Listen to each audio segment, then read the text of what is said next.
Hello, thanks so much for joining us today. My name is Deva Green, and I will be presenting the lunar tides, the Moon and Evolutionary Astrology. What I'd like to present and to discuss today with you as a group is the meaning of the natal moon and also the lunar nodes from an evolutionary perspective. From my understanding, it's a very deep archetype to understand the moon in relation to its lunar nodes and the evolutionary paradigm. In essence, we're all trying to cope with the emotional stress that naturally arises as we make changes for our own personal evolution and as we shed skins of the past, as we eliminate outdated and crystallized patterns of behavior that are no longer serving our growth. And in order to do so, we must confront what? Insecurity. So from my understanding, one of the best expressions of the moon is how to emotionally cope with and integrate in a positive way the changes that need to happen in order to progress to the future. And in the nature of the moment, I think we would all agree that that can be difficult. How many of us like to embrace absolute insecurity? We get there over time, right? Over time, it becomes more and more of a, okay. But it's a challenge to move into something that is a unknown and to allow the shift from the past, which is again linked with emotional security, to embracing the evolutionary tides where your soul knows you needs to go. But again, the fundamental dynamic of insecurity then manifests in such a way that we have to center in the nature of the moment to make sure that we're nurturing ourselves, to make sure that we are supporting our own emotional growth and healing, to again facilitate those changes, to embrace the unknown, to embrace the insecurity, and not react in fear or repress it. So that's why I picked this topic, is because again, I think in our lives we've all confronted the need to change. We're all trying to grow in places that we feel we've become limited, and the natal moon and the nodal axis will show how that transition is happening. So the natal moon, in each life the soul creates an ego. The ego is a necessary aspect of consciousness in that it generates a distinct self-image. So I think we've all been subjected to the spiritual teaching that somehow we must get rid of or not have an ego. This simply is not possible. The ego, again, is an absolutely necessary aspect of consciousness. It allows us to integrate into our distinct self-image. Without the ego, we would not be able to speak our own names.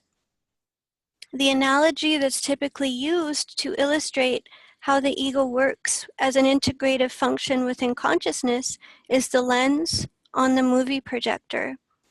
Without the lens, there would simply be diffused images of light. From an astrological point of view, the moon symbolizes the egocentric structure / self-image of the soul. In essence, then, if we're to be rid of this spiritual teaching that we are meant to get rid of our ego, well, what's this about then? What is the ego then meant to do? How can we support a healthy ego, so to speak, or how do we integrate the moon function in a way that's positive to our ongoing evolution?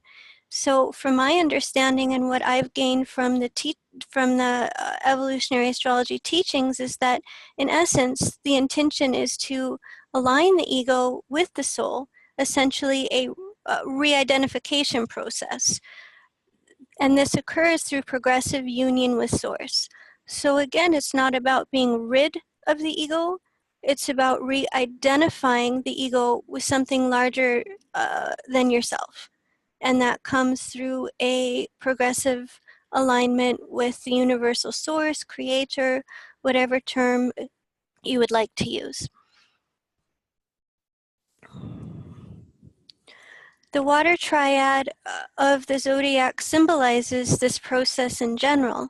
The archetype of Cancer symbolizing the ego, Scorpio union, also metamorphosis, and Pisces symbolizing the source. It is important also to talk about the function of emotion within evolution. Evolution occurs through the emotional body. It does not occur through the intellectual or mental body. That's why these water archetypes are so important to understand in their totality. I know that many of us, and myself included, I don't mind sharing with you that I do have Moon in the 3rd house, Gemini rising, and my tendency was to intellectualize or to want to gravitate more towards the intellectual knowledge, and having a North Node in Cancer and also the Moon in Cancer and the South Node in Scorpio, my emotional body tended to resist or need to catch up to what my intellect was taking in. I think all of us, when we step back for a minute, can recognize the limitations of trying to think about it. If I read this book, if I read that book, if I extract this, if I extract that, that I can then change. It occurs through the emotional body. It Deva, occurs, yes. I have a question. Mm-hmm. If Pluto is in a fire or air sign and the moon in a fire sign, plus the moon's nodes, all in fire and air, and there's no water in that signature, how does it work through the emotional body? That's a great question. I appreciate you asking that. And in a general sense, my understanding of that, having the fire and air, would be being able to emotionally connect to one's passions, fire signs, being able to connect emotionally to information that one takes in. So it wouldn't be, for example, it wouldn't be merely communicating or just merely actualizing oneself or following one's need for freedom, which the fire signs in a negative expression, there can be a high degree of focus on just doing one's own thing. And it would be more about aligning with what's in one's heart, one's passion, to be able to communicate from an emotional space, or from a place that contains the passion of the soul or the passion of the heart. Just one other quick question. If the moon was in a water sign and also Pluto and the nodes, would evolution be more readily taking place? I'm sorry, can you repeat that?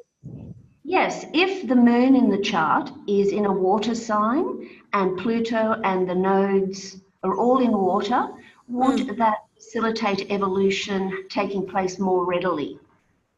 Another great question, and from my understanding, not necessarily. That in a negative expression, the water signs can also manifest itself as I mean, one of the negative sides of Cancer can be emotional insecurity. Uh, um, and with Scorpio, there can be resistance to change. And Pisces can be susceptible to illusions, delusions, checkout, escapism. So just because the water signs are emphasized doesn't indicate that evolution occurs more readily. It's that those archetypes are being magnified for evolutionary purposes. So, for example, evolution would occur readily through the water signs if the soul was able to internalize emotional security needs. And from my understanding, again, that's why we're highlighting the moons and the lunar nodes in order to affect positive change, no matter if you have air, water, fire. there's a universal experience of needing to be inwardly secure from within oneself. Self-security, one of the deepest lessons of the Cancer Moon fourth house archetype. So when one is self-secure, and the way that you could then manifest that in the fire signs, let's say the positive expression of Leo is taking charge of one's destiny, being able to advocate or promote the special talents and capacities of others.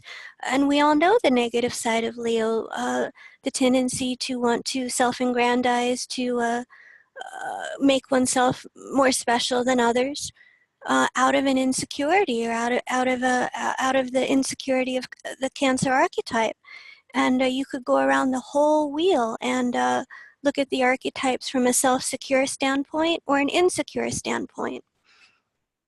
Great, thank you so much. Thank you. Those are wonderful questions. So in terms of making this process or making this material a bit more clear, an analogy that helped me understand this that's given to us in the evolutionary astrology materials, the analogy of the wave upon the sea. The analogy of the wave upon the sea was often used to illustrate the metamorphosis of the egocentric structure as the soul merges with the source. If consciousness is centered in the individual wave within the individual or separate ego, then the ego identifies itself as a separate entity. If consciousness is centered in the soul, the universal sea, then the ego identifies itself as a part of a whole, an individual wave upon the sea. So again, it's not about ridding oneself of the ego, it's a re-identification process, and how any of us will then experience ourselves from an egocentric point of view. Let's say, for example, a soul has Moon in Virgo, Moon in the 6th house.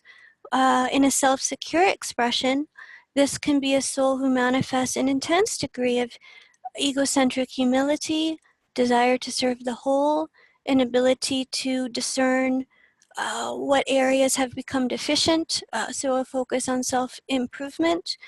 In an insecure expression, the soul could manifest then as an egocentric structure that is full of inner criticisms, inner faults, inner lacks, can be very much focused on an external problem.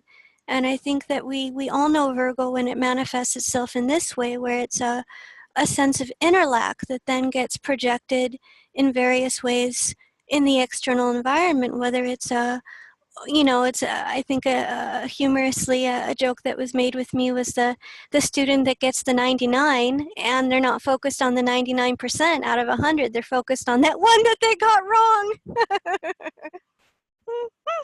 So I mean, you got 99% right, but the Virgo comes in and says, but that one I got wrong. But it can become a source of limitation, or it can also be projected upon others in terms of triggering others' own sense of lack, or from the 6th house perspective, creating crisis, focusing on the environment in an overly critical way.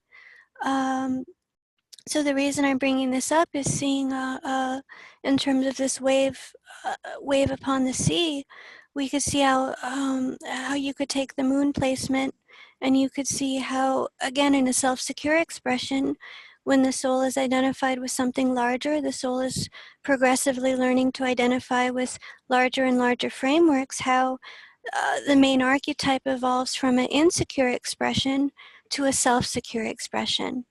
The moon in the 6th house could then be somebody who goes into an environment, and instead of focusing on the faults, as many as there may be, focuses on self-improvement, how to make things better. What can we do to improve the overall conditions? So in terms of understanding this realignment process that happens over time, slowly but surely, over great lengths of evolutionary time, the egocentric structure, as it merges with the source, becomes identified with something larger than the individual self.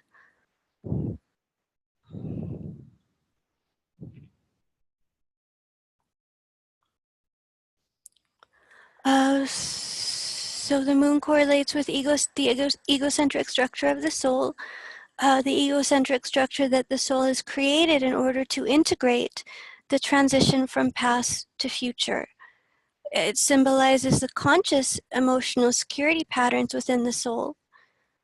So it's the emotional dynamics that we are aware of that creates our baseline of security. So if somebody has a moon in Leo, moon in the fifth, in order to emotionally nurture themselves, or in order to cope with the emotional stress that happens from past to future, from the south node to the north node, you'll often find that a moon in Leo or a moon in the fifth, generally speaking, will pursue a creative talent in some way. So let's say, for example, if the soul is highly aligned with music, with art, with a theater play in some way, but it's that sense of creativity, or it's that sense of special purpose too, a special gift that creates the internal level of security to help that soul shift from past to future.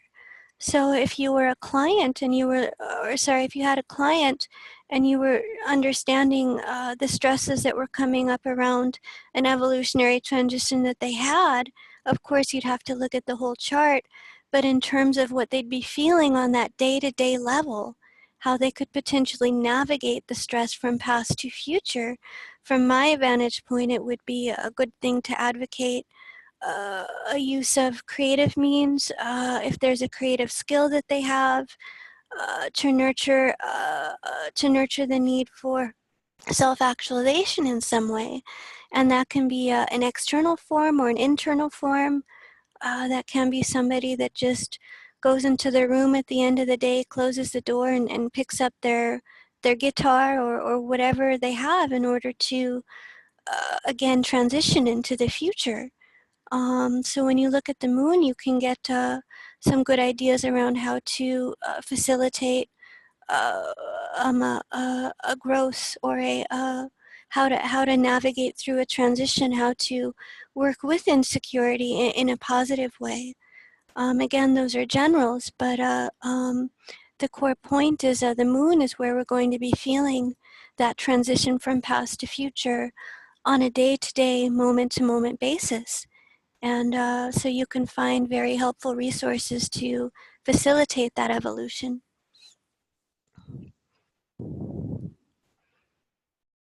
And a little bit of what we were talking about in the beginning is that one of the deepest lessons of the moon fourth house archetype is to learn the difference between security of an external and thus dependent nature and internal security.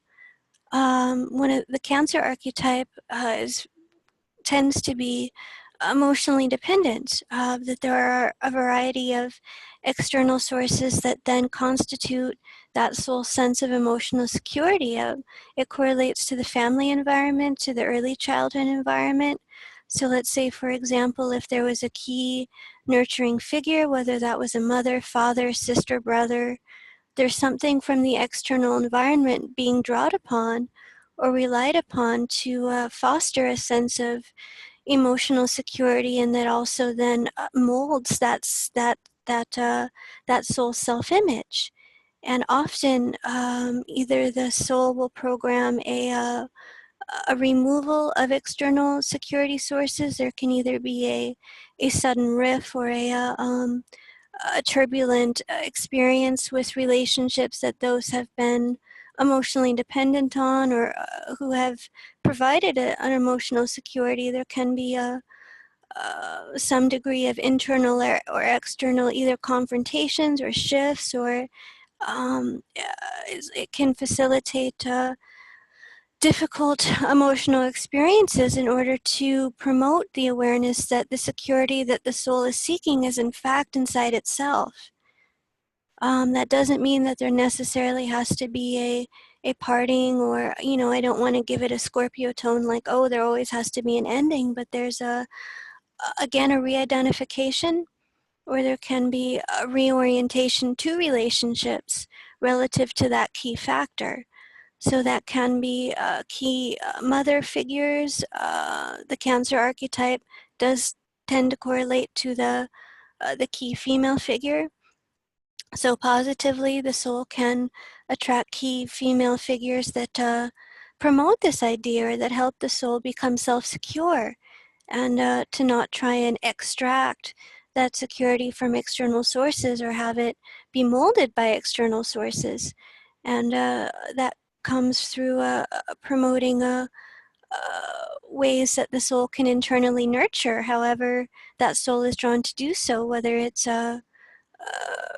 plants, animals, the wildlife, whether it's let's say the moon was in an air sign, it can be communicating with others in some way or communicating with those of like mind.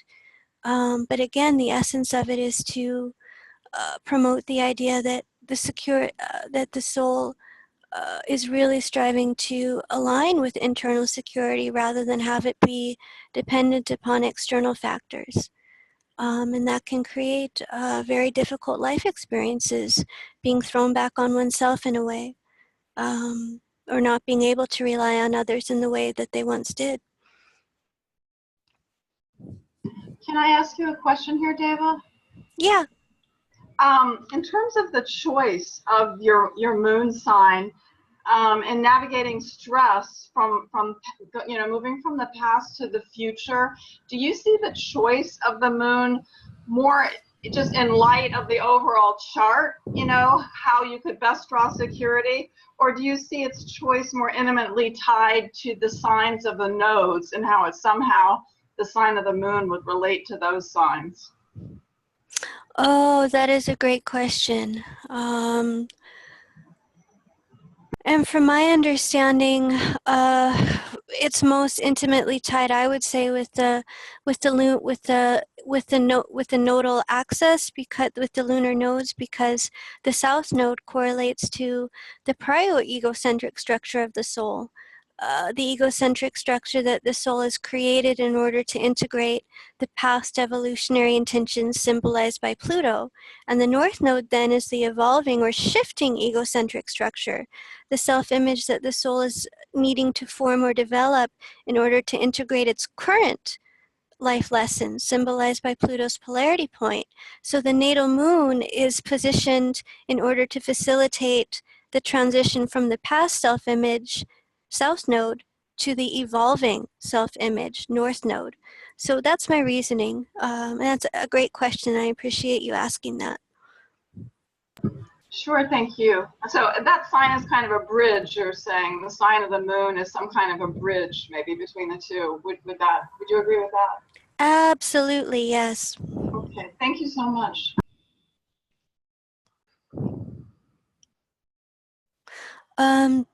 So that was a great dovetail into the next section of the discussion is the moon and the lunar nodes. So we have a natal moon, and as we've been discussing, the natal moon correlates to the current life self-image / egocentric structure that the soul will create in order to cope with the changes from past to future, the current egocentric structure that the soul in essence needs to have or has programmed itself to have in order to facilitate those changes. So then changing from what? It's changing from the past to the future. The moon has a south node and a north node, and this is called the lunar or nodal axis. The south node of the moon then correlates to the prior life or past self-image egocentric structure that the soul has needed to create in order to facilitate or to integrate the lessons of the past, symbolized by natal Pluto. So in essence, when we look at the south node, we can also tell emotional security patterns that the soul will gravitate to in order to maintain its sense of self-consistency and emotional security. It can be the tendencies that we have that, while they facilitate emotional comfort, stability, the known, that they can also correlate to places of habit, to places that the habit that then becomes limited. And as I think we can all agree, habits can be positive or negative. Let's say, for example, the soul has a south node in the 8th house. We can tell a positive habit would be one of wanting to understand life in a from a psychological standpoint, a desire to go more deeply than most, or to arrive at bottom lines. And a negative expression that soul can remember, Scorpio, Pluto, 8th house archetype is also one of compulsion. That can be a soul who is fixed in its need to recycle the past. It emphasizes that, if that makes sense. So the potential for recreation, or the potential for compulsion is emphasized. Habit creating limitation. So it can also be a fear to change. It can be a resistance to change. So in some cases, it can be a hard nut to crack, as they say. So there's, of course, positive and negative expressions, but the point is the South Node is what we almost revert to, or what we return to for emotional safety and security reasons. And that creates clear limitations, because the lunar tides, or the evolutionary momentum, will always be towards change. I think Einstein said the only constant is change. So it's when we try to create this fixed, static, or stuck reality. And I guess that would be true for certainly a South Node in the 8th, or let's say even South Node in the 2nd, to do the opposite, but to try and maintain a static or a non-changing way of life in general. In one way or another, life will happen, as they say, and the 8th house will be exposed to deeper levels of reality, or will be exposed to the need to change, things becoming too limited, and so on. So when we look at the South Node, we're seeing where the potential for habits, which can lead to compulsions, to where we revert to for emotional security reasons. And again, at the same time, it can be a place of strength. I mean, the South Node in the 8th will always have a knowledge of psychology that can be relied upon. Oh, does somebody have a question? I do. Hi, Yeah. hi, Deva, it's Wendy. Hi, Wendy. Hi. One thing that always goes through my mind when we talk about the moon and the nodes is, I think it's correlated to the Damien soul, but some of the posts on the message board from talks that Jeffrey did about the weak ego and needing to develop an ego in this life. And I wonder if you can talk about that in relation to the moon, or, as it correlates to the moon, if it does. Right. It's like perhaps in terms of developing a strong ego, or strengthening the ego, that can be a way of personally integrating who you feel you are in comparison to echoes or remnants of the past. So it's like a way of integrating ever more strongly into your authentic, or into who you feel you are from an unconditioned standpoint, and throwing off any tendencies to undermine or to weaken that, or to hold messages of negative messages about that, or holding a place of what are the words for that? Almost in a way undermining it, I guess that keeps coming up. So in terms of developing a strong ego, it can be self-affirmations, or it can be finding a place of security in embracing those parts of yourself that have either been rejected or undermined, or in various ways have become places also of trauma. You have to look at the whole signature, but it's like refinding a place of strength in places that have become vulnerable, or have in some ways become a place of either trauma, or in some way or another have not been safe. It can be very difficult to try to feel safe in your skin again, as they say.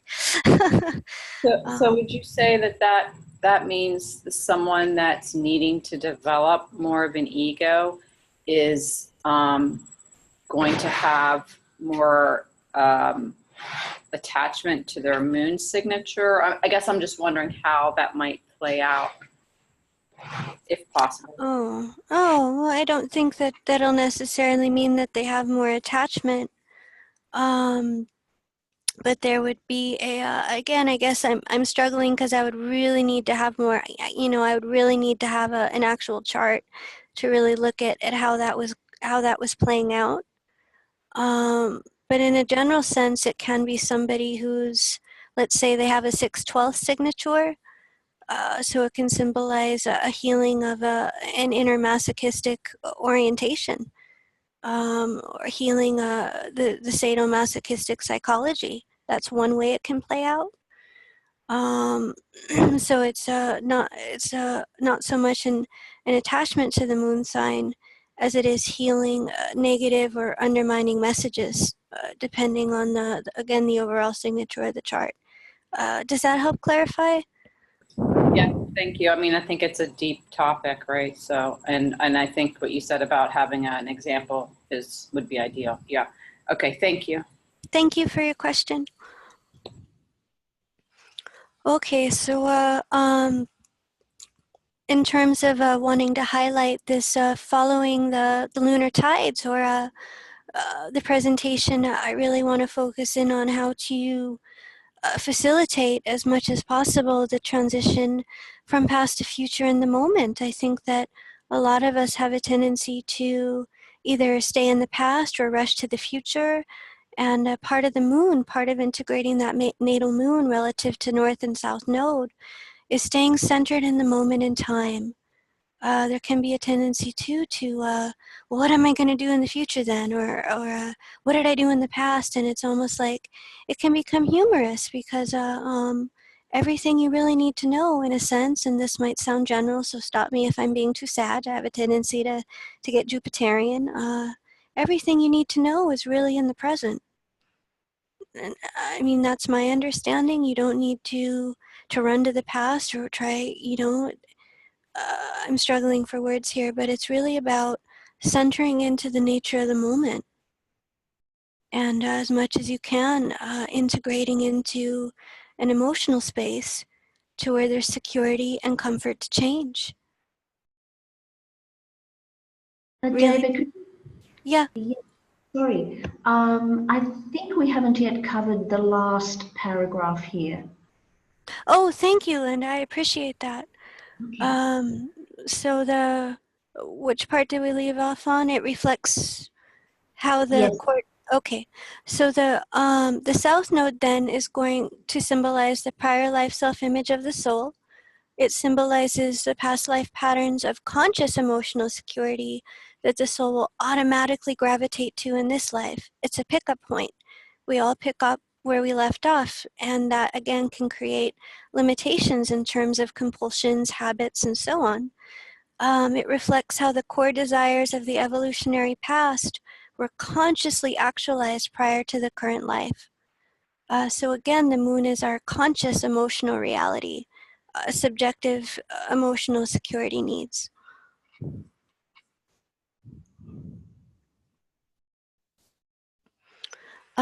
So in terms of centering into the nature of the moment and taking stock of your emotional reality as it is, and being able to nurture yourself in order to facilitate the transition from past to future.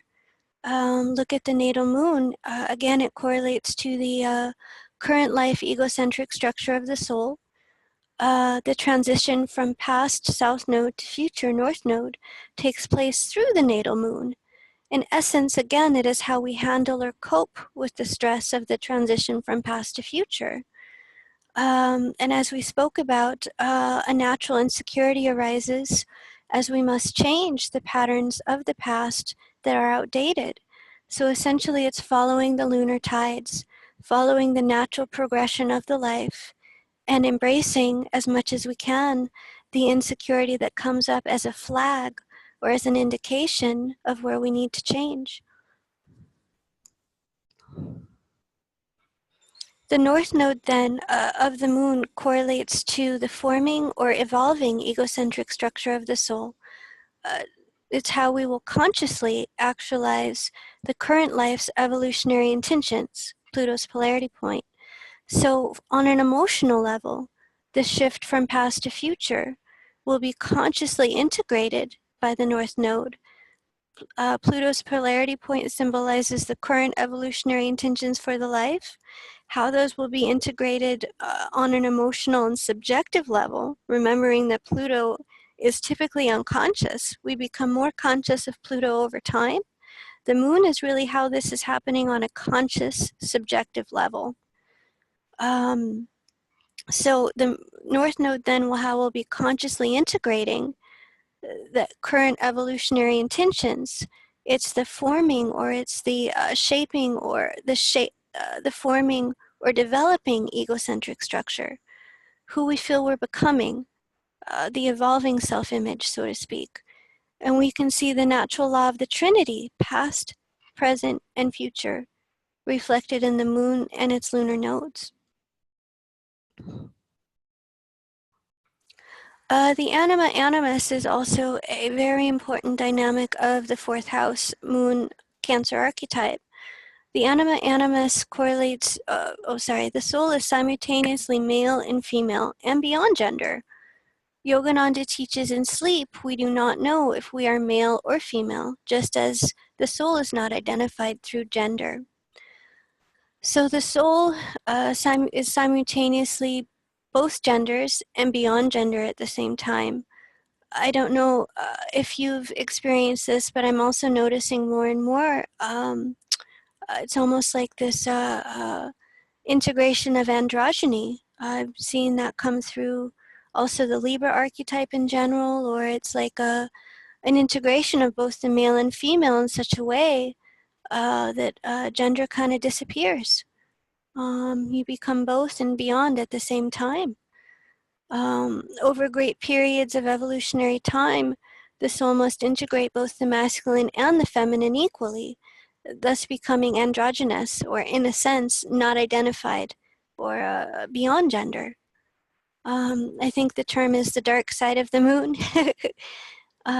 So whatever gender we're born into, there is a necessity to, over time, integrate the opposite gender equally with the gender that we are born into.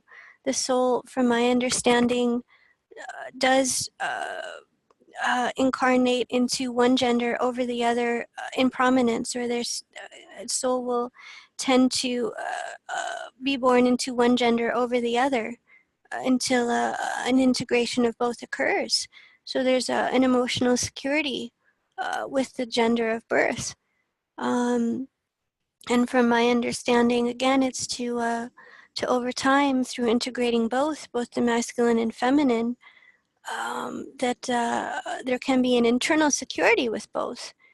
I believe the nodal, or not just the nodal axis, but the fourth 10th axis, especially when it's, I believe, either in a Pluto placement or the nodal axis, can symbolize I believe it was termed as the man inside the woman, or the woman inside the man, becoming internally secure with the other side of gender, so to speak.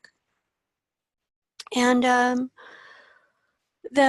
what was often used in terms of illustrating this point, how the natal moon reflects the self-image that's independent from socially prescribed gender roles.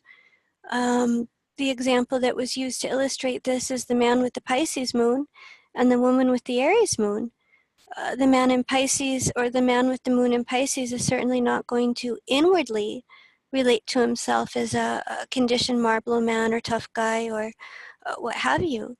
Similarly, the woman with the Aries moon is not going to inwardly relate to herself or see herself as a Betty Crocker or, again, these are stereotypes, but isn't going to be able to personally relate to the gender assignments or the stereotypes of the culture.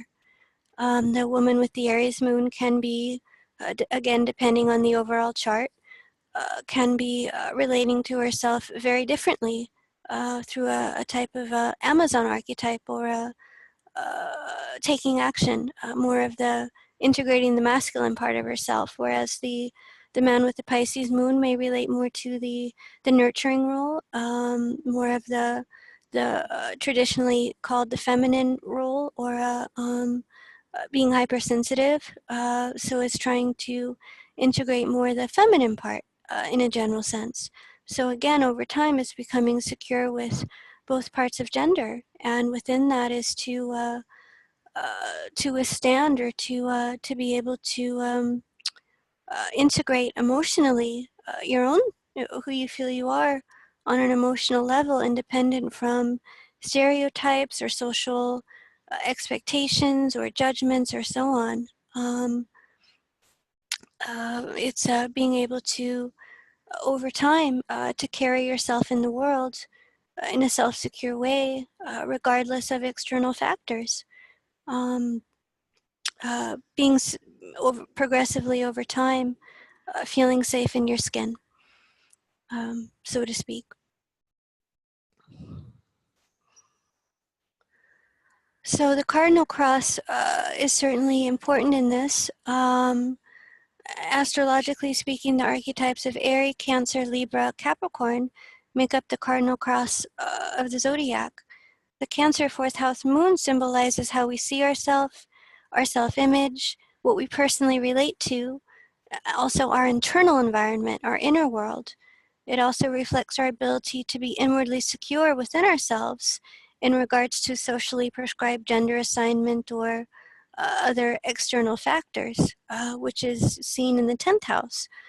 The 10th house Saturn archetype correlates with external conditioning factors of all sorts, includes gender assignment, social norms. The 10th house also correlates to the color of the skin. The key within this is that all societies and cultures will have norms, standards of conduct, which impacts or then conditions the self-image of the soul, the Cancer polarity point. It can reflect our social role or career.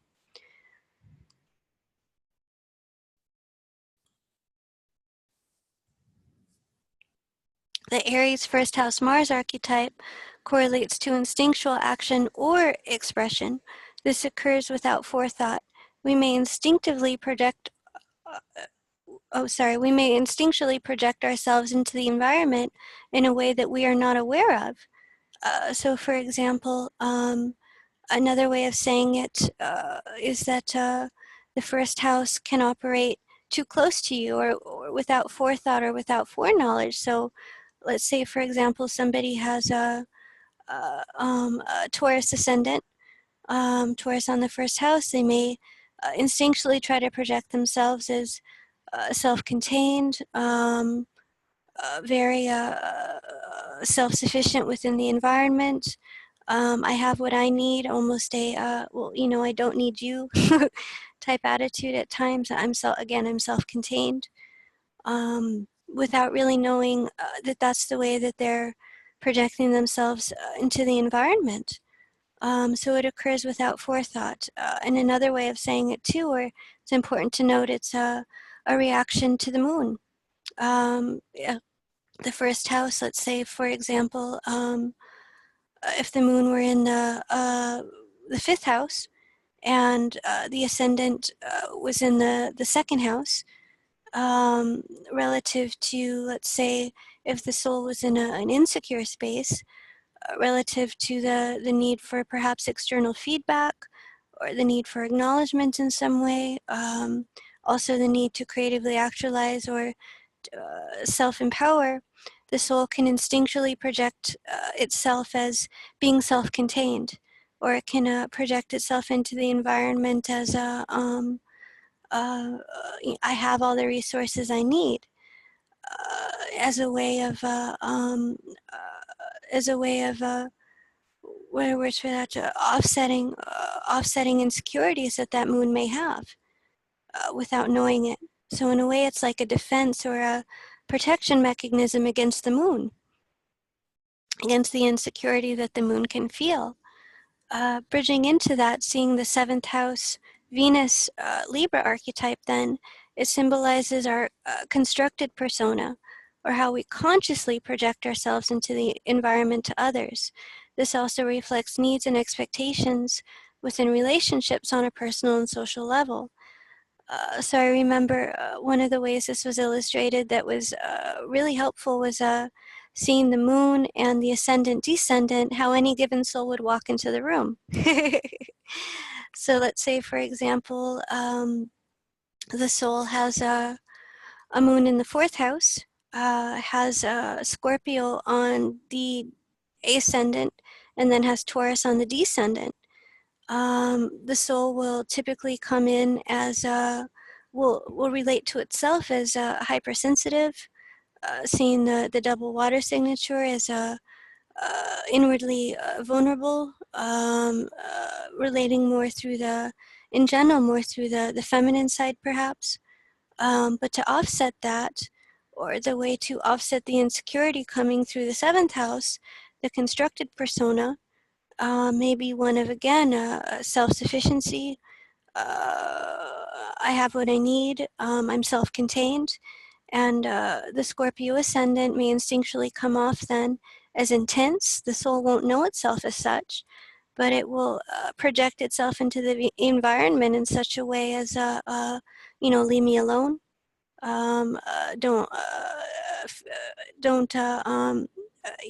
try to get close unless I signal to you that I want that.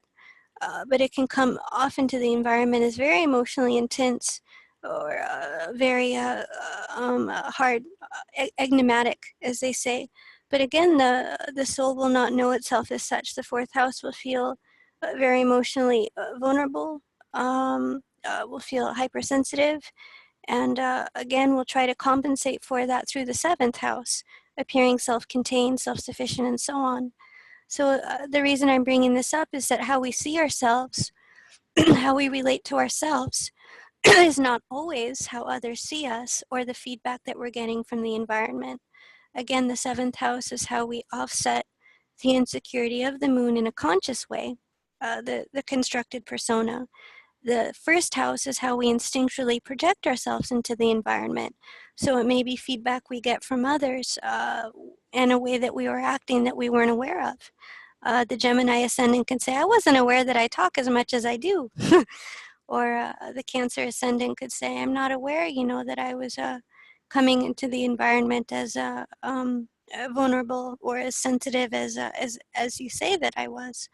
So again, the point within that is that how we see ourselves is not always how others see us, and we tend to compensate for the insecurity that's symbolized in the moon in the ways we've been discussing relative to descendant and ascendant, the consciously constructed persona, and then how we instinctually project ourselves in the environment.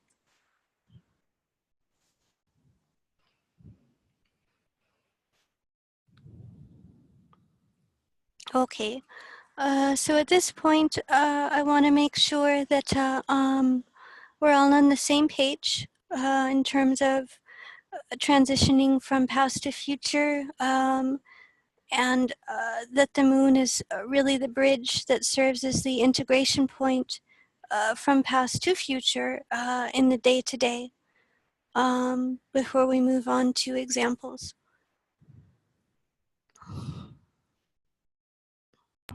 Can I ask a question?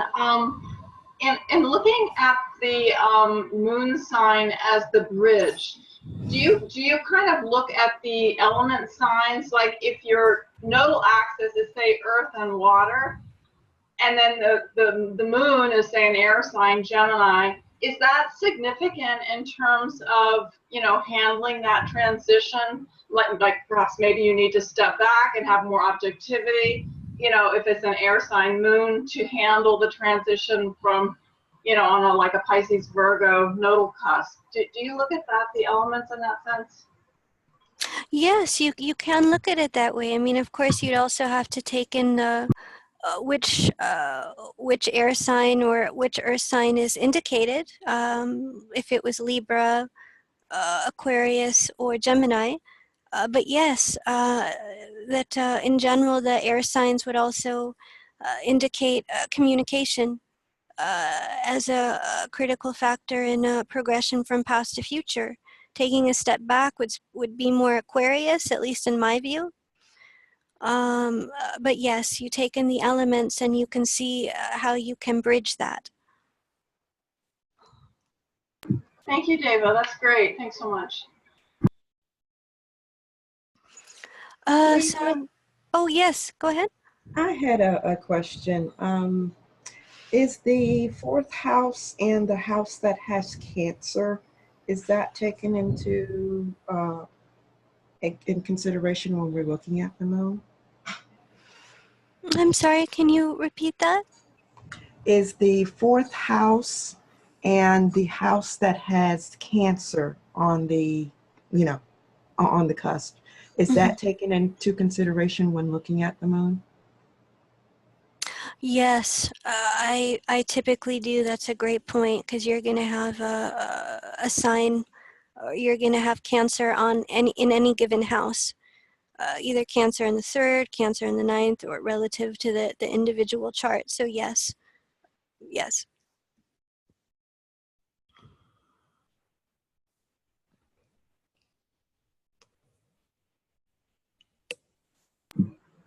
I might just ask as a follow-up, if Pluto is in the 4th house, oh, there's a lot of noise. If the Pluto is in the 4th house, the Cancerian house, that kind of, how would you integrate that, or what dimension would that add? Oh, if Pluto itself was in the 4th house? Right. Yeah, that there's a, from my understanding, that it's like it emphasizes like rebuilding a positive self-image. It would emphasize the need for internal security, perhaps through difficult earlier childhood experiences. But when you look at that, when you look at Pluto being in the 4th, it's like it takes that 4th house archetype and it magnifies it. So it puts all of those Cancer lessons in a Scorpio, from a Scorpio lens, and it also has the potential to create a high degree of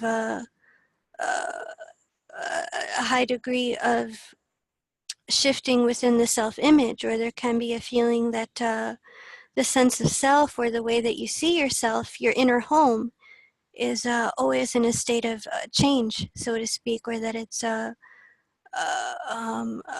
pull towards the inner world, the pull towards stabilizing yourself from within and rebuilding the self-image. It's like that may be in a constant state of growth. That's beautiful. Thank you. Oh, thank you for asking. It's a great question. I really appreciate the participation and the strength of the group. So.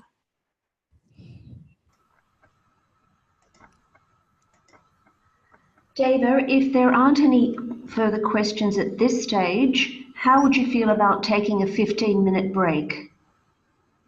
Yes, let's do that. Let's pause for 15 minutes and then come back. Okay, thank you.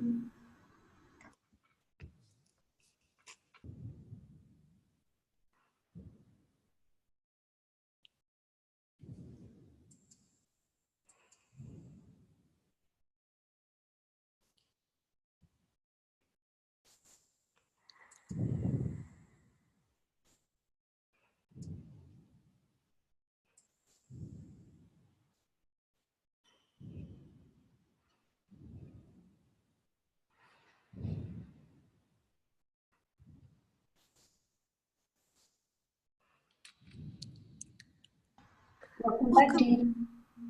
Dee. Thank you. So this part of the discussion through the example charts are meant to illustrate or to solidify how the moon acts as a bridge in terms of the evolutionary transition from past to future. And Yogananda's chart to me is a very good example of, even in as in a highly evolved state, that there's always work to be done, as they say. That there's always going to be a transition from past to future to be made, and it all being integrated through the natal moon. And he's a well-known person, so we can all relate, or we all have a pretty familiar understanding of his life and his work and what he taught. Um, and in his natal chart, he's got Pluto in the 10th house, retrograde, with a south node conjunct Uranus and Scorpio in the 3rd. Again, we're going to put this in terms of Pluto paradigm. So looking at this, seeing how he had an emotional security with the East, seeing the Pluto in Gemini, seeing the south node Uranus being in the 3rd, Scorpio being very deeply committed to the East. I believe he even wrote poetry about India, my India, and all the spiritual knowledge that came from the East, and also his ability to write, seeing the south node in the 3rd house, how he ultimately became a trusted authority. Pluto being in the 10th, south node being in Scorpio.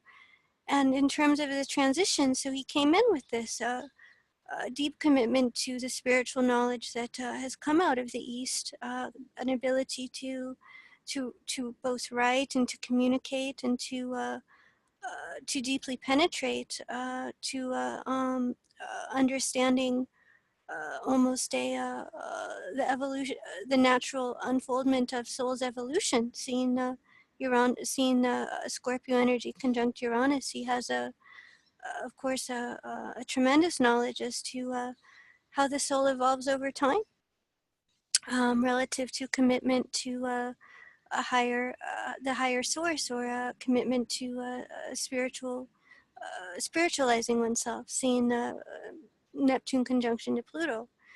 So this is his baseline, him coming in with this, but we see that he also has Pluto's polarity point being in the 4th house, in Sagittarius.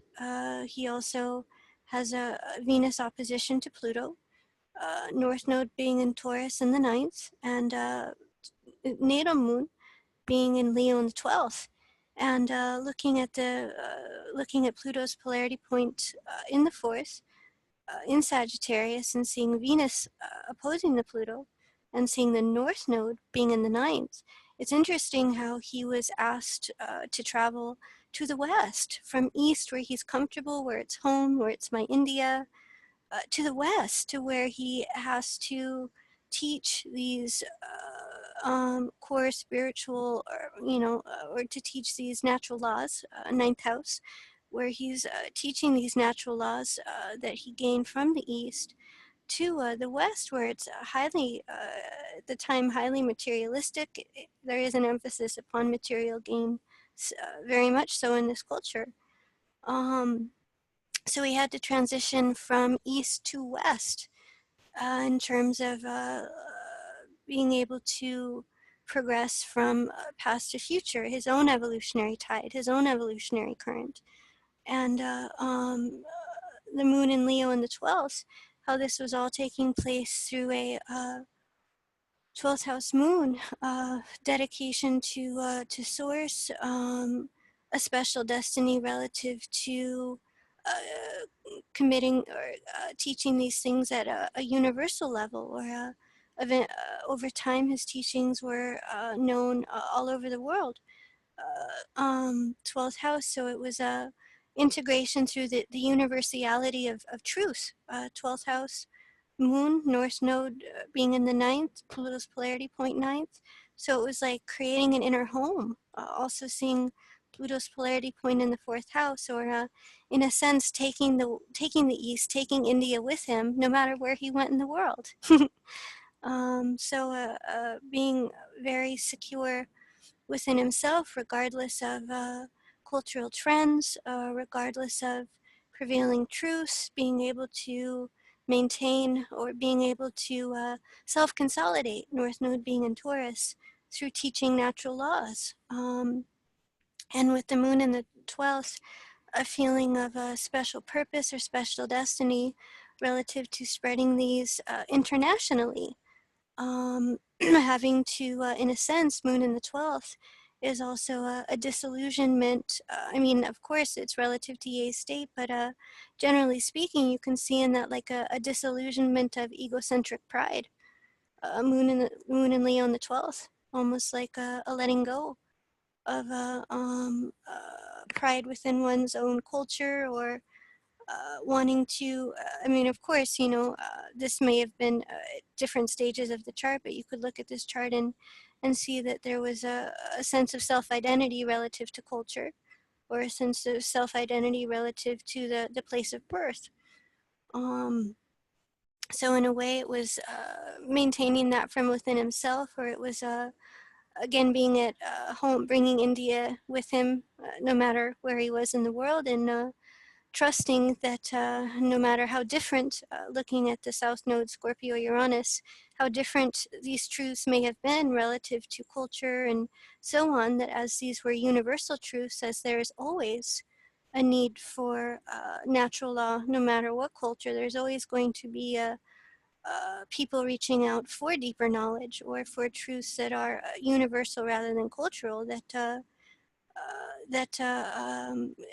it's like a sense of rebuilding that pride, so to speak, or a sense of rebuilding that ego through union with Source.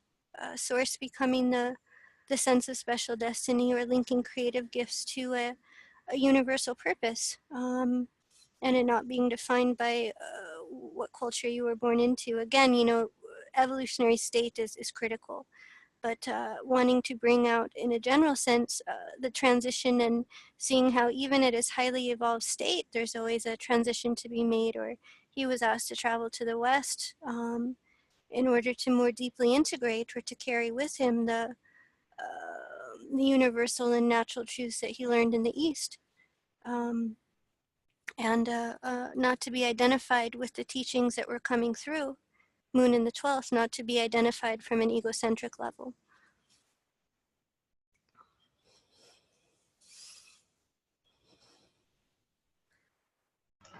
Any questions, or shall we move to the next chart? Actually, it's not so much a question, but you asked about insights, Deva. So I wanted to ask you, in going from east to west, which involved this transliteration or translation of universal law, basically from one language to another, from the language of the East to the language of the West, so that Westerners could even understand what he was talking about. So would you say that moon, I'm trying to look at the significance of the Leo moon, you did mention it in terms of pride, but could it also be just the creativity it would take to make such a translation? Oh, absolutely. Like staying connected to inspiration no matter what. Yes, like staying connected. Yes, that's exactly right. Creativity, using Source as like a wellspring to have inspiration continually flow.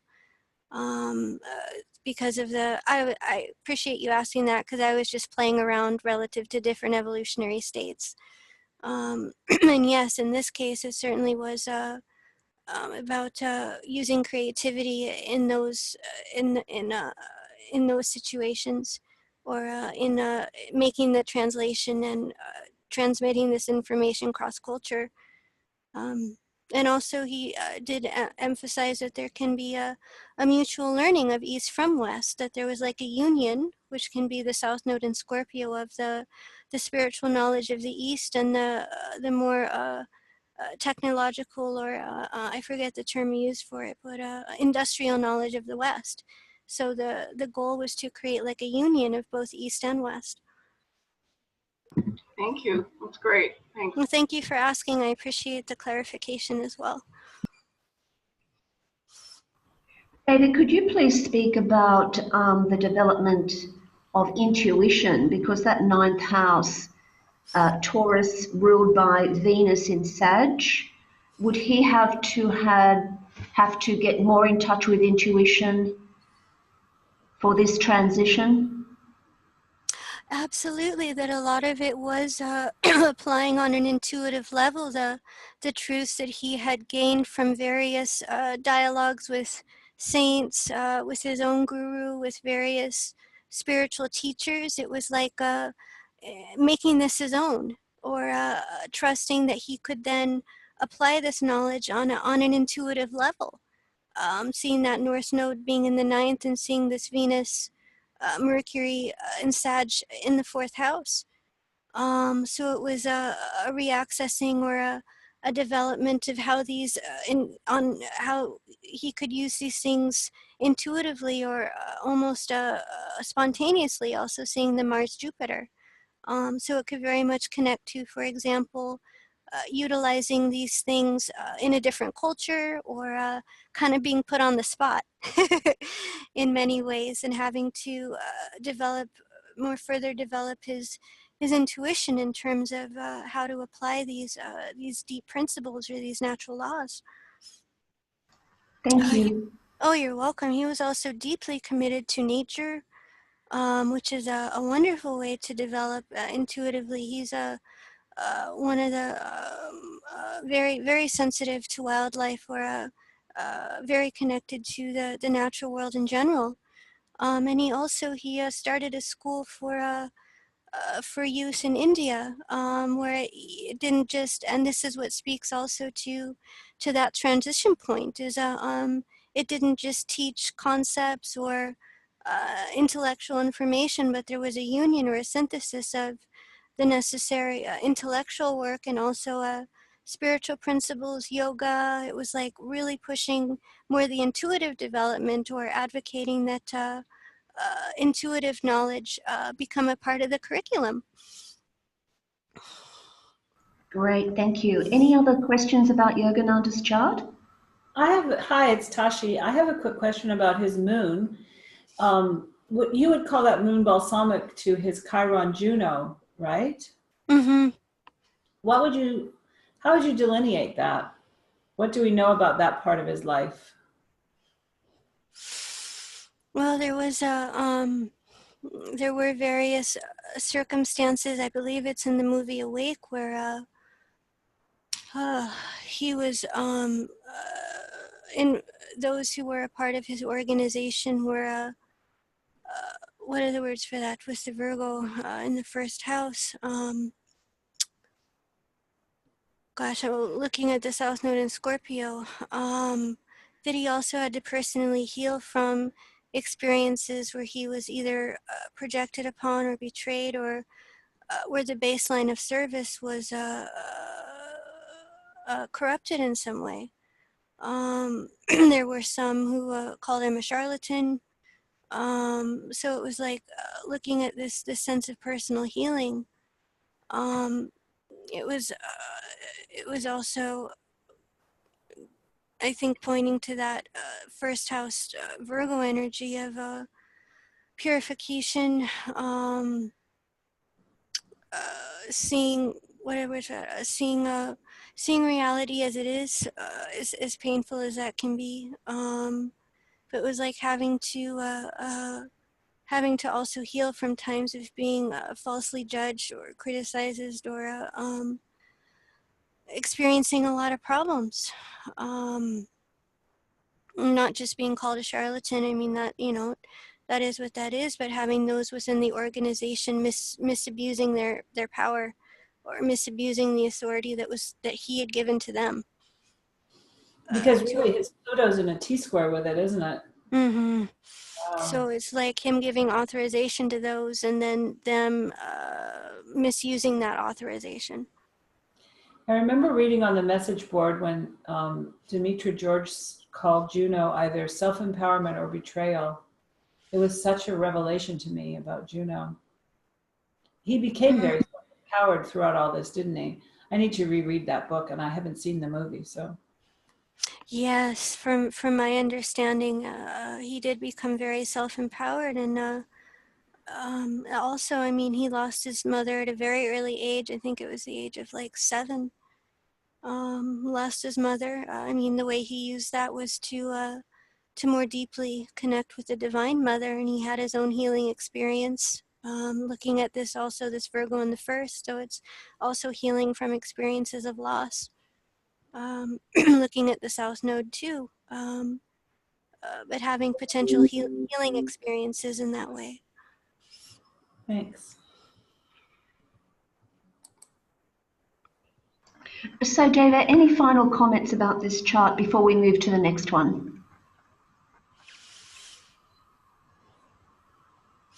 That looking at the moon in the 12th, in terms of the transition from past to future, he always says that the most important thing you can do in your life is make a full-hearted commitment to knowing God from within yourself. So it doesn't take the intermediary, it doesn't take the external something or someone, just you and God. And that ultimately the only way we can find God is from within ourselves. It doesn't come through an external something, or it doesn't come through, again, the osmosis of external information, but from an inner connection. Of course, you can have teachers, gurus, this is all very real and very meaningful, but it's like saying at the end of the day, anybody can only point the way home. And one of my deepest inspirations from him is that he always put that first. Surrendering, in a sense, worldly obligations to a commitment to a higher purpose or a higher cause. Wanting to motivate others to make this their primary connection as well.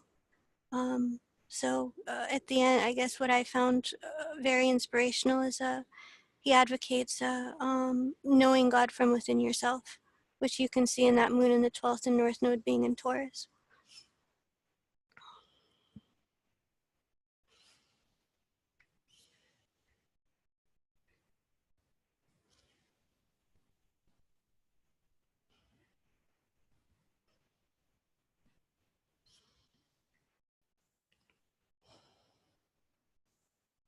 Okay.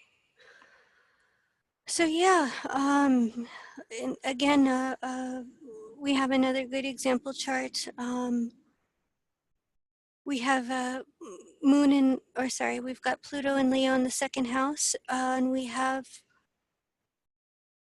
Moon being in Capricorn in the 7th, South Node, which rules the South Node, being in Cancer in the 12th, conjunct Uranus, and North Node then being in Capricorn, conjunct Mars, ruled by Saturn and Scorpio in the 5th.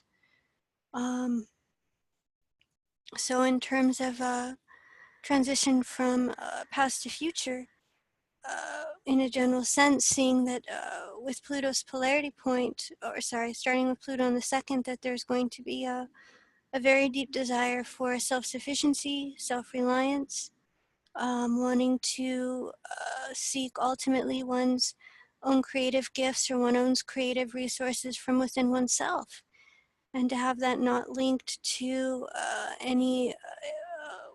to not have that linked with any relationship, seeing Moon in the 7th, any external source of power, if you want to call that, but, or I'm kind of struggling for words, but it's creatively self-actualizing based on one's own capacities and inner resources. And liberating from, with the South Node being in Cancer in the 12th, from any family imprint, or from, in general, any sense of insecurity relative to the early environment or self-image factors.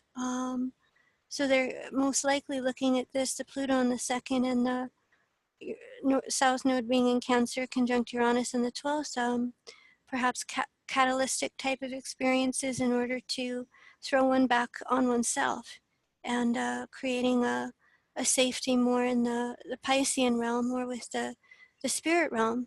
Spirit realm can becoming a a sense of inner healing or a sense of safety. So there's a real sense here that the sense of home shifted from the physical to more the spiritual realm, if that makes sense. I'm at home here and I'm not at home there. And the transition from past to future, seeing the Pluto's polarity point being in the 8s, that there's going to be a deepening of resources, or there can be a progressive union of knowledge or of resources in a way that creates a partnership that's bigger and better than what it was. So it's like through the self-sufficiency, through being thrown back on oneself, and ultimately feeling more at home in the more Piscean realms, if that makes sense, or feeling at home from within relative to a connection to source and to what's universal rather than temporal. An ability to then merge, or an ability to then unite with others in a way where it becomes bigger and better. Being the North Node in Capricorn, also being in the 6th, a discernment of what reality is and is not on a personal level. So it's like throwing off or discerning, staying centered in one's reality. Reality for me is this. Reality for me is not this. So it's also establishing one's own voice of authority, or being able to withstand social judgment, or being able to develop one's own sense of personal authority relative to what has meaning and what doesn't. And also busting, this might have been more in the earlier phase of life, but throwing off fears of either persecution, seeing the 6/12, but with Saturn being in 5th house Scorpio retrograde, ruling that North Node, self-empowerment, also Pluto and Leo, defining one's own reality from within oneself, and being able to heal from cataclysmic or difficult events through self-knowledge and through developing one voice in the world. So perhaps a way to transition from past to future was based upon a social role, or in a general sense, individuating from the family environment. It would seem important in this chart that, and I want to be careful about the way I say this, but that a life away from the family environment, or a natural part of the maturity process, was linked with establishing one role in the world that's independent from the family environment. But at this point, any questions, insights, or comments? Well, that's all very accurate. The odd thing about what you're saying is that I was actually born speaking and seeing angels. So I didn't have a sense of this and that. I love the world. I grew up in socialistic, beautiful rainforest, Vancouver, Canada.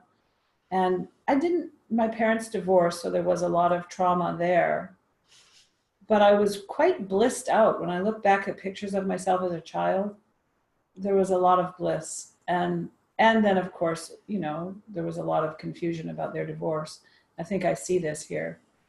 But if you look at pictures of me, you can see this bliss in my eyes. I'm like, whoa. It wasn't an easy childhood, but because of that, it wasn't hard either, not at all. It's like you had to. I think my sun Saturn quincunx, probably for me, and the Neptune T-squaring the nodes, has been I remember your father explaining to me how I had to get out of patriarchal, hierarchical spirituality and individuate, and I certainly have been able to do that for the most part. I'm still very drawn to meditation groups, all that 11th house lovely stuff. EA groups. I like the groups. But I really want to join a group that wants me as a member too eagerly, I'm saying that as a joke, but yeah. And the Moon Chiron probably was not so easy either. I've had a lot of marriages with husbands who died of natural causes, but they died. So I thought that was interesting, looking at my life too. But I love everything you said. It was really accurate. And it's like your social role seems like even a deeper way to give back, or the seventh house correlating to the natural law of giving, sharing, and inclusion. So it seems that that's also a vehicle of healing, and the transition from the patriarchal spirituality into the more what you feel authentically attracted to, yay, all of those modalities. So giving back relative to any trauma or to any pain that was experienced. I can see that too, that the seventh house is like inclusiveness, if that makes sense. I mean, I hear what you're saying, like, Yeah, I'm very inclusive. I work in, it doesn't matter, my finances with that Pluto in the second are like a roller coaster. And I just have learned to trust the universe so completely. And sometimes I think that's my job as a human being, is to be one of the people on earth that can trust the universe so completely so that it can ripple through the collective, so that other people can pick up on it. I'm very subtle. I feel very subtle with my 12th house. And I do charity work, and I do concerts for the homeless. I make money for people, and I'm actually trying to build worldwide centers right now for evolution. So, and yeah, I'm a builder. I think that Saturn in Scorpio, I became a builder. Right, But right. it wasn't, I'm older now, so it wasn't a cakewalk, that's for sure.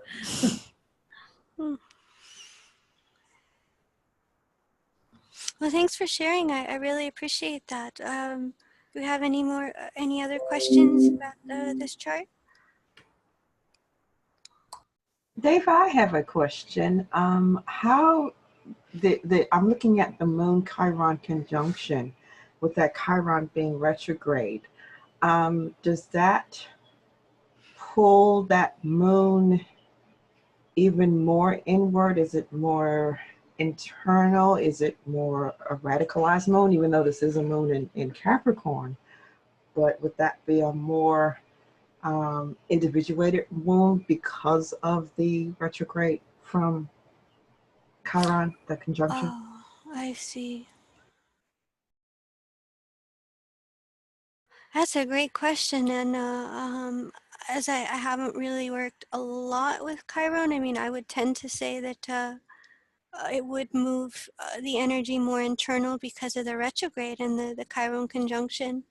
So I would tend to agree, but I don't have a lot of familiarity at this point. So, but the retrograde symbol does symbolize internalization, and that can symbolize too a healing through like a recovery of an authentic paradigm, where systems of spirituality that allow one's true or authentic voice to come through,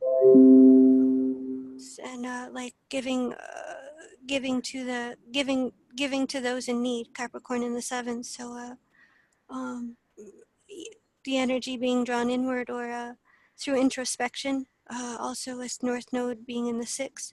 Introspection and reflection will play a big role in that as well, in terms of internal energy. And I have a question too. You know how my South Node, I don't know if you give this aura, but the ruler of the South Node is conjunct the North Node. And I remember your father saying something about that's a redo lifetime. Can you talk about that? Oh, yes, conditions of the past will be recreated in order for evolution to occur. So that could be in terms of reflecting upon paradigms that felt most authentic for you. It could also be reflecting upon within the seventh house partnerships, in terms of what type of partnership would feel right, and which wouldn't. Because there's a feeling of in some way like an uncovery of emotional repression, where there's like a healing from wounds pertaining to external authority in some way. So in other times there may have been a heavy duty judgment, persecution, seeing this with 6/12, or just in general being exposed to a heavy degree of authority in some way or another. The social system being inherently unequal, all these kinds of things. So it's like this time you integrate it in such a way where the bottom line is equality, giving to those in need, giving to those either in poverty situation or what have you, but it's like not taking in any authority that seems patriarchal in a general sense. And so a recreation of that, you may have felt at times that things were out of balance or that things reached an extreme. Seventh house often works as one extreme to counteract in another, and it's like it was all there to guide you towards the work that you're doing now. Something coming into balance. So you may have experienced extremes in order to ultimately create a balance. That makes sense. I feel like this is ongoing, and you were talking about how we move from the past to the future. And I also think that this South Node Uranus could it be me wanting to come back and learn evolutionary astrology because the astrology I knew in the past wasn't sufficient? I wonder about that. That's definitely, that could definitely be. I mean, that's a certain potential in that signature. I mean, it would give you an emotional resonance with that for sure. So something that something that you also had learned in the past that maybe you wanted to come back to or pick up. Okay, Deva. Okay, to move to the next chart now. Okay, Okay, thank you, Tashi. Thank you so much. Thank you very much. thank you.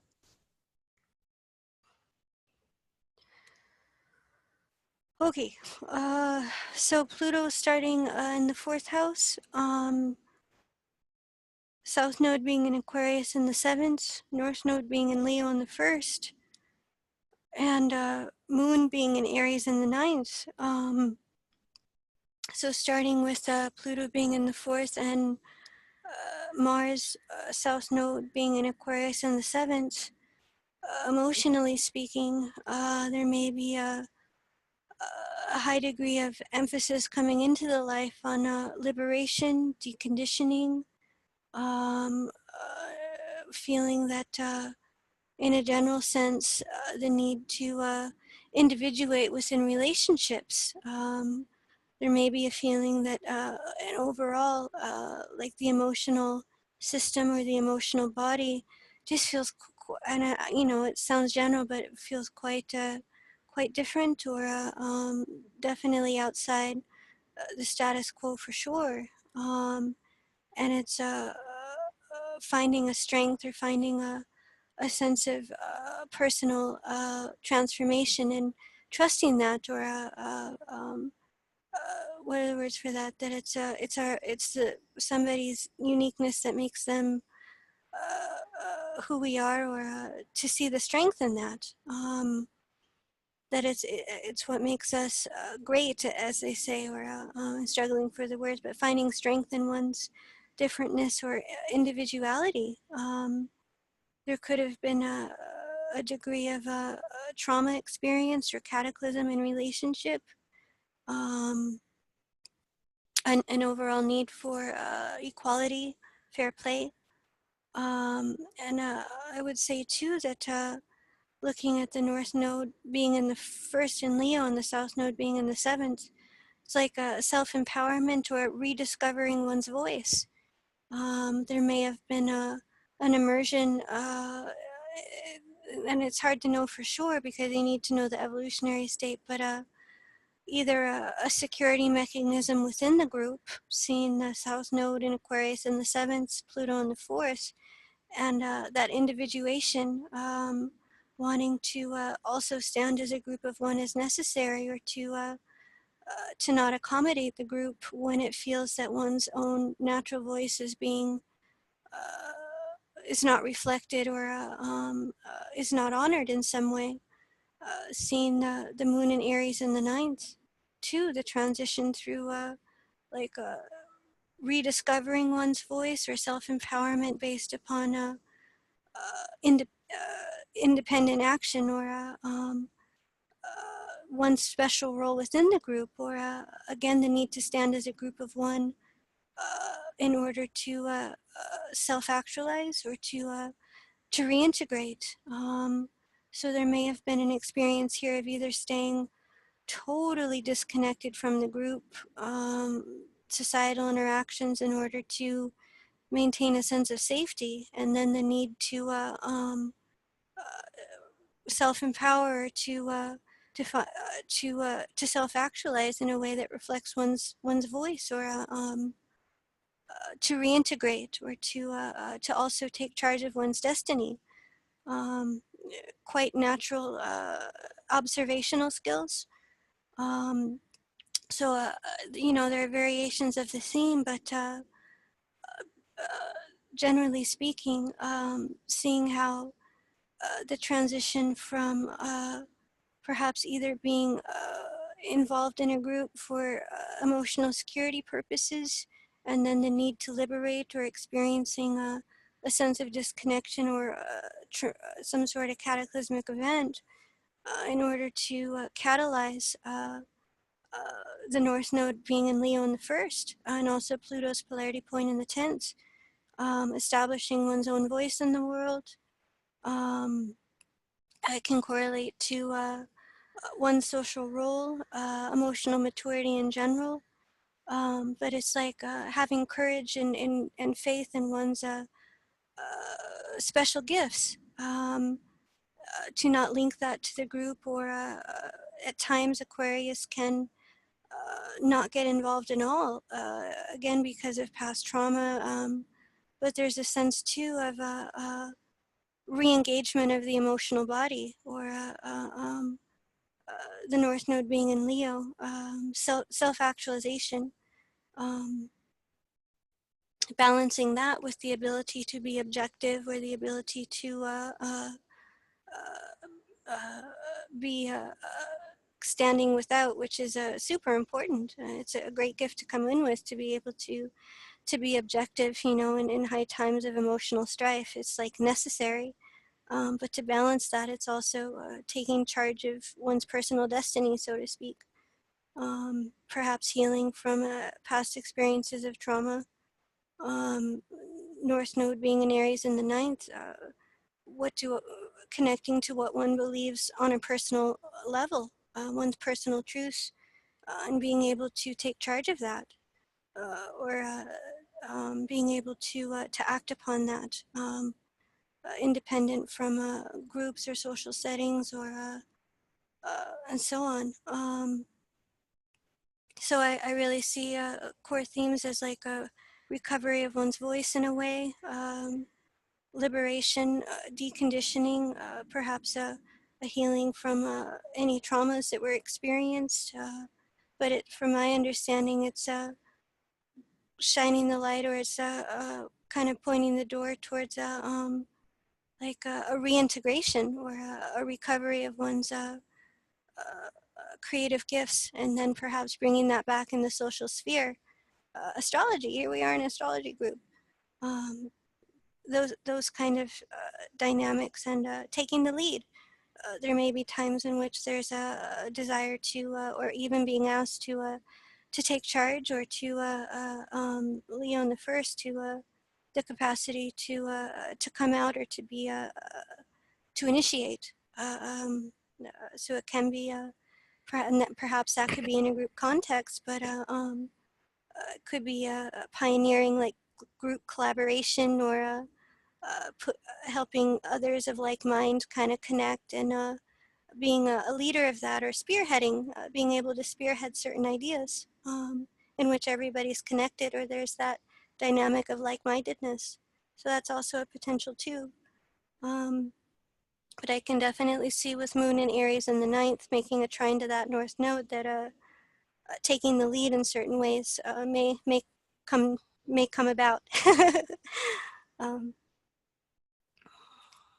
So Can I? those, yeah, go ahead. I'm sorry. I didn't mean to interrupt. I just wanted to jump in and say, so far everything is spot on. It's such a long story, but yes, the themes you're describing are very, very congruent with my experience in life so far. Oh, well, thank you. I mean, is there anything else you feel is important to share, or how you feel you, like Aries moon in the ninth, trying that north node,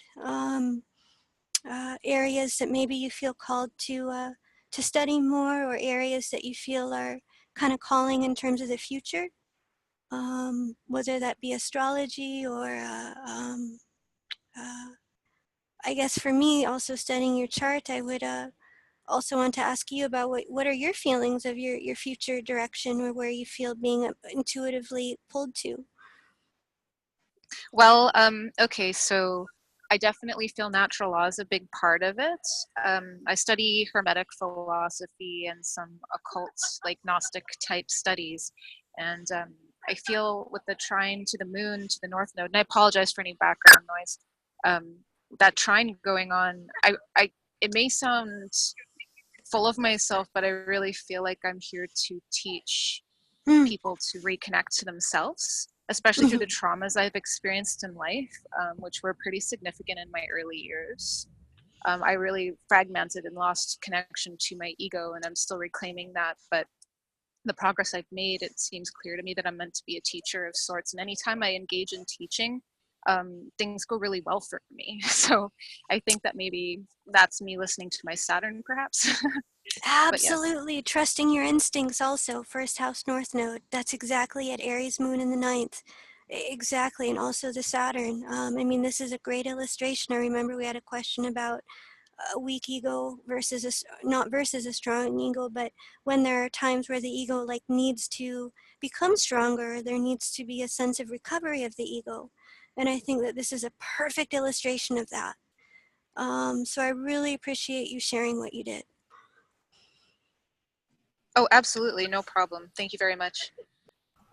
David, yes, what I see from Sarah's chart is she coming to terms with trusting and following her intuition, and on an instinctive level, and this reflecting her destiny and creative purpose.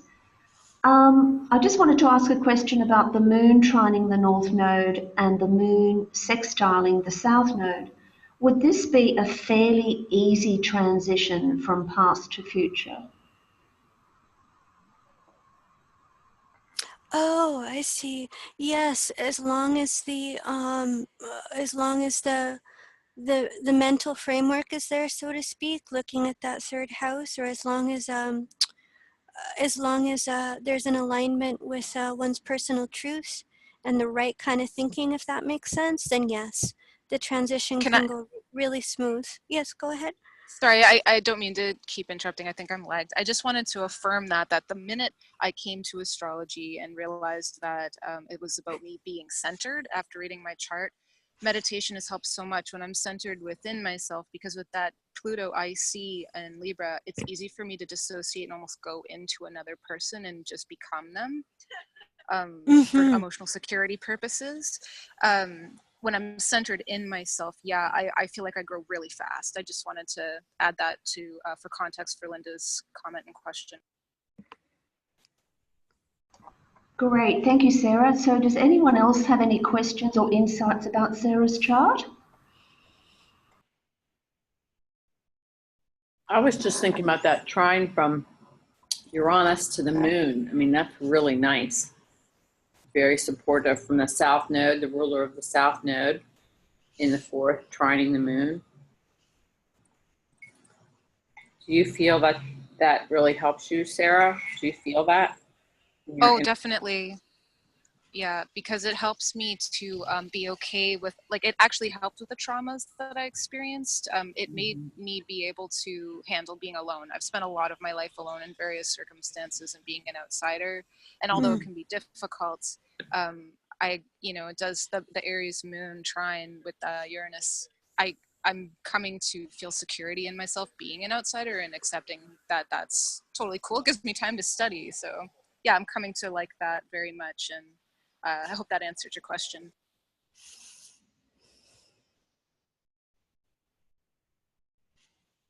Okay, so let's move to the last chart.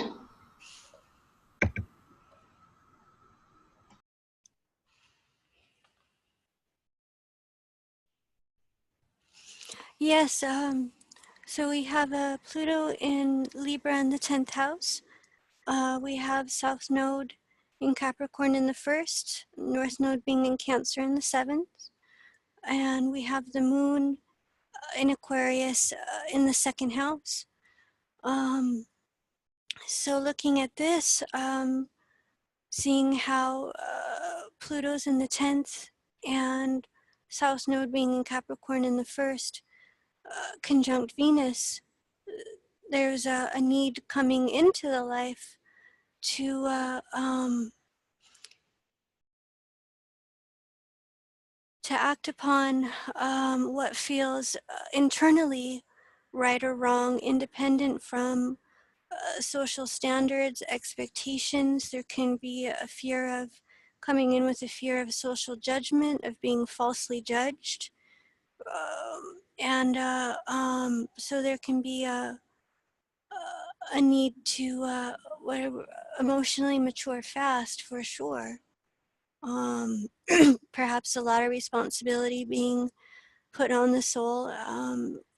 Aquarius Moon in the 2nd, pretty much taking care of oneself in a variety of ways. But it's there's a strong energy here too about defining what's right and wrong for you on an internal level. Seeing this South Node being in Cancer in the 7th, there may have been a need to almost protect oneself, or to Moon in the 2nd, perhaps through a bit of isolation at times. It was like getting in touch with one's internal emotional life. Seeing the North Node being in Cancer in the 7th.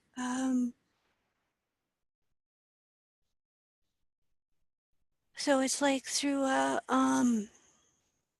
throwing off in a way, or through being pushed to rely on oneself and to take care of oneself, an awareness of one's emotional needs. Seeing the North Node being in Cancer in the 7th, the ruler of that being the Moon in Aquarius in the 2nd, it may have opened up at times a need for tribe. I mean, it's like the Aquarian theme of standing as a group of one if you need to, and then that opens the door for reacquainting with those who have either been like tribe, who may also feel very different, who have had a lot of social pressures, or who have been asked to grow up pretty fast in various ways. It's seeing this for 7th, there's and the Moon in the 2nd, also a need for relationships that are self-contained, or it's like where both people would be able to take care of themselves. So there's no you taking care of me or me taking care of you, or I'm struggling for the words here, but there can be a balance, like a balance of give and take. The bottom line becoming self-sufficiency, seeing that Moon in the 2nd. And connecting through similar values. So it feels that there's a transition from, in a way, it almost feels like a sense of, in a way, that Cancer, sometimes the North Node in Capricorn and the South Node in Capricorn and the North Node in Cancer can feel like becoming younger as you get older. Because so much responsibility, or there can be dynamics where you don't really have a chance to be like a kid. So the North Node being in Cancer may be a little bit too of opening up to the to the healthy adult child, if that makes sense. Or opening up to the emotional body in general in a way where there's a equal give and take, or it's like it's almost feeling safe to be vulnerable and to be strong at the same time.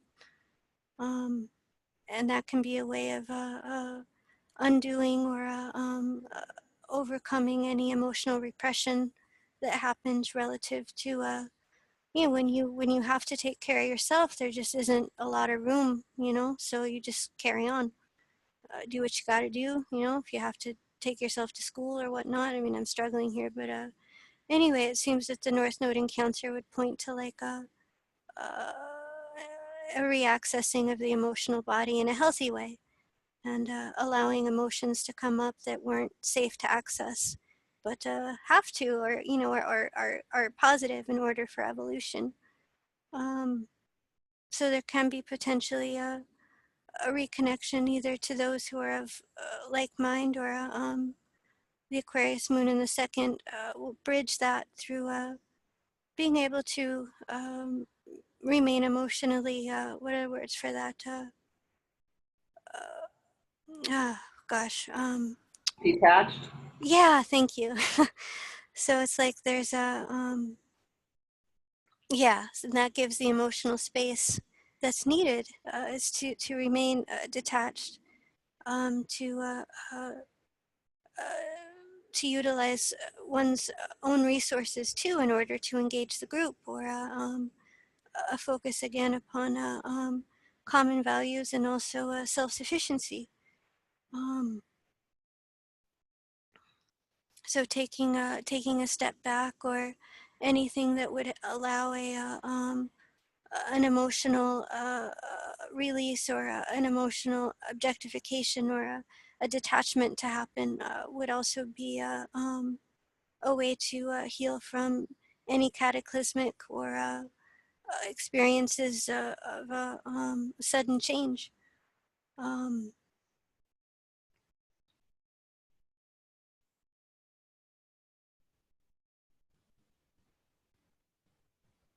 Let's see, in terms of two, feeling comfort, you can see the theme of feeling comfort in standing as a group of one. The North Node being in Cancer in the seventh, the Moon being in Aquarius in the second. There may be a connection to those who, there is a degree of like-mindedness, but there's a like also not becoming immersed in that, if that makes sense, or not becoming too dependent or too attached to any group. Let's see.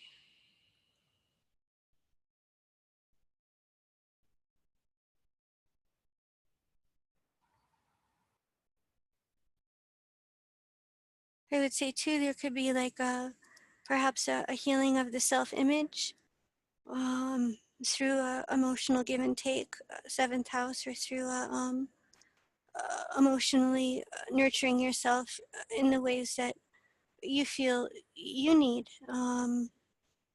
because there is that feeling of needing also to reopen to the emotional body in a safe way. So it can be simple things. It can be, I mean, second house, I mean, looking at the Sag, nature may play a part in that. Music, sometimes second house can manifest as music, but it's like inner resources, or nurturing oneself from within, creating emotional balance, or creating a feeling of growth, that it's not linked, or it's not bound up to anybody else, so to speak, but it's becoming a way to recharge your own emotional batteries.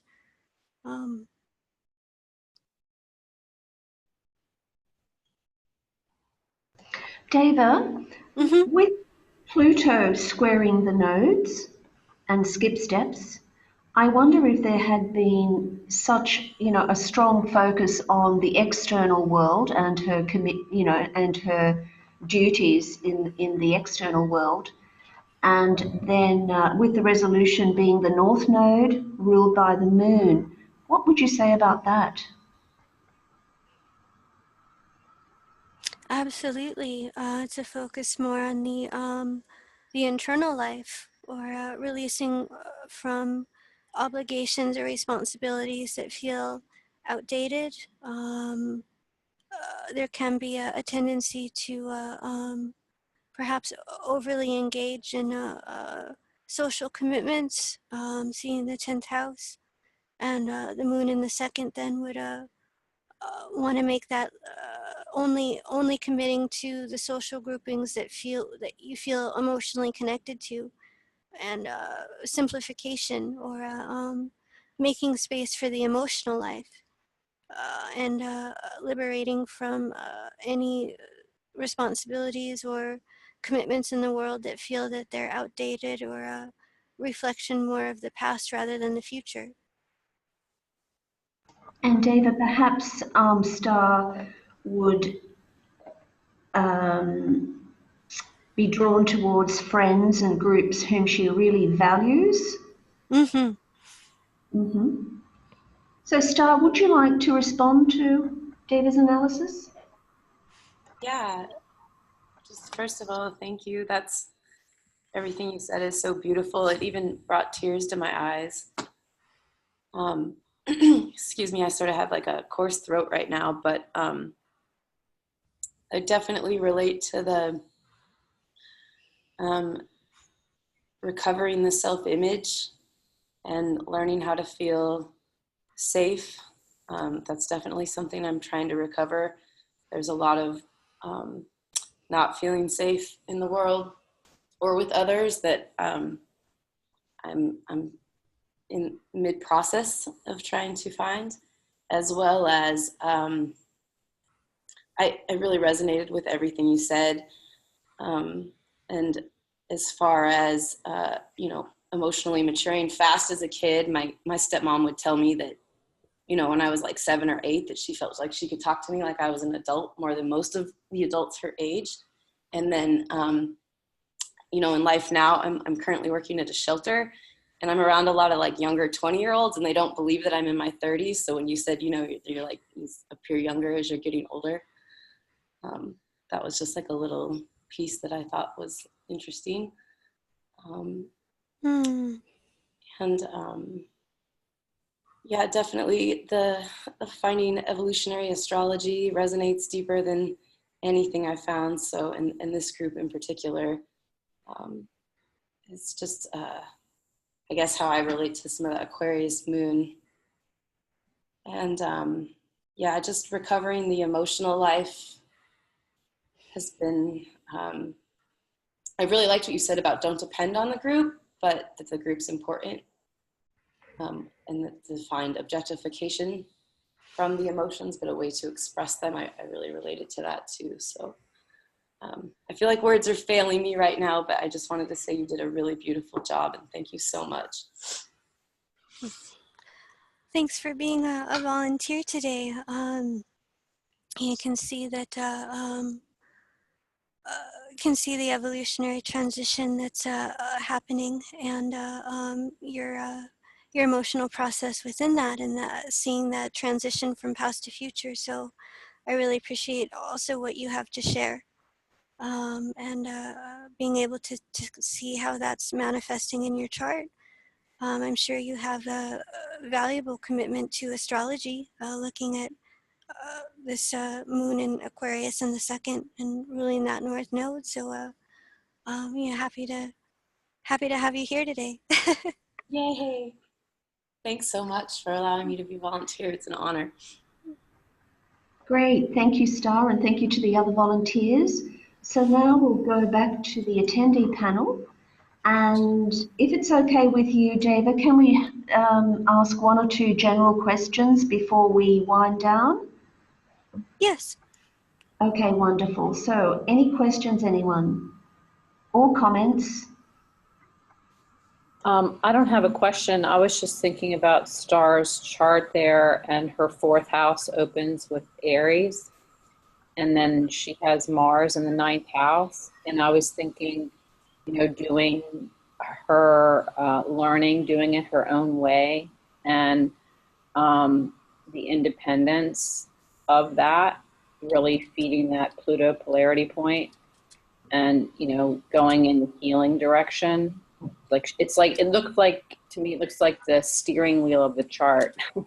Mm-hmm. Like it was a car, and like she's driving it from there, like her evolution or something. That's a good way to put it, the steering wheel. Yes.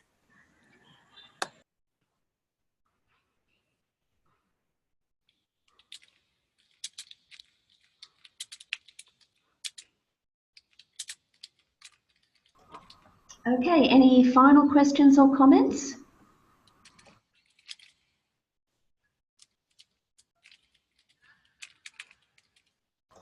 Okay, Deva, I guess that brings us to the end of your meeting. Would you like to make any final comments? Wanting to thank everybody here for taking the time to join the meeting and the participation. I really appreciate the collaboration, and as always, it seems that we gain a clearer picture through the group.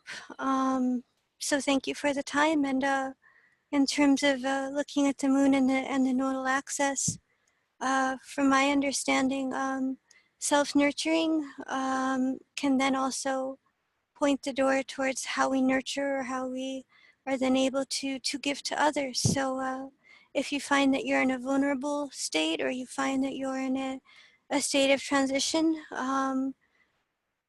give yourself the time and space to nurture yourself, to attend to the emotional stress and insecurity that comes up, because what you'll find is you're then able to give back tenfold.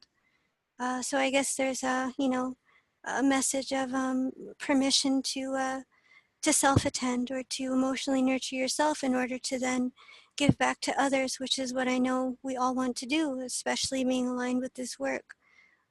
So be gentle with yourself if you're in a time of transition. Deva, thank you so much for a brilliant meeting on the moon and evolutionary astrology. We're looking forward to having you back soon. Yes. Yeah, great. So would you all please thank the daughter of Jeffrey Wolf Green, Deva Green. Thank you. Thank you, Deva. Deva, Deva. much Thank you so much. Thank you. Thank you, Deva. so helpful. Brilliant. Thank you. Thank you, dear. I love your spirit of collaboration. Thank you so much, Deva. Thank Bye you. for now, everyone. Bye. Bye, everybody. Bye. Bye for now.